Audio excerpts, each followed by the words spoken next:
Manufacturing एकदम खत्म हो गया। तो टेरिफ लगाना अच्छी चीज है।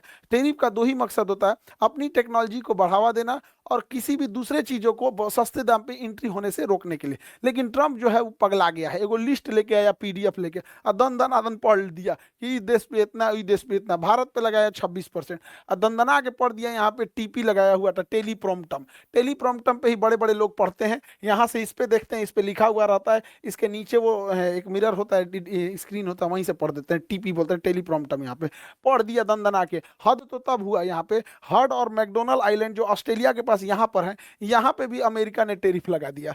और कहा कि यहाँ पे भी टेरिफ लगा देंगे, और यहाँ कोई रहता ही नहीं है, यहाँ केवल रहते हैं सब तो पेंगुइन रहती है, सील मछली रहती है, पोलर बियर रहते हैं सब। तो बस यही सब रहते हैं सब वहां पे। ये सब का टैक्स देगा सब, बेचारा इहो टेंशन में है ट्रम्प से वजह से। टेंशन नहीं लो, तुमसे टैक्स कौन वसूलने आएगा यहाँ पे। लेकिन लगा दिया, इन लोग के ऊपर भी टैक्स लगा दिया।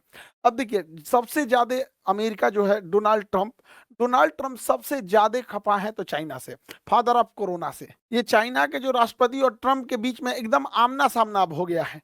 चाइना जो है, जैसे इधर ट्रम्प टैरिफ लगाते हैं उधर से चाइना भी लगा देता है। इंडिया पे तो 26% हुआ, इधर से ट्रम्प लगाते लगाते 245 पहुंच गए, तो चाइनो लगा दिया 245।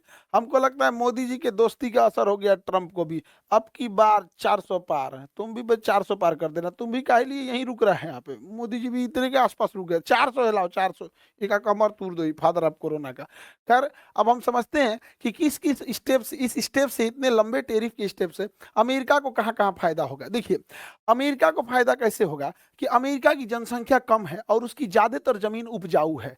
ज्यादातर जमीन उपजाऊ होने की वजह से जो अमेरिका है, ये मक्का का उत्पादन, सोयाबीन का उत्पादन बहुत ज्यादा कर देता है और ये दूसरे देश को बेच देता है। वही चाइना की अधिकांश जन आबाद जमीन जो है बंजर है, पथरीली है, रेगिस्तान है, पर्वत पठार है, तो वो ज्यादा ना मक्का उगा पाता है ना ही सोयाबीन उगा पाता है।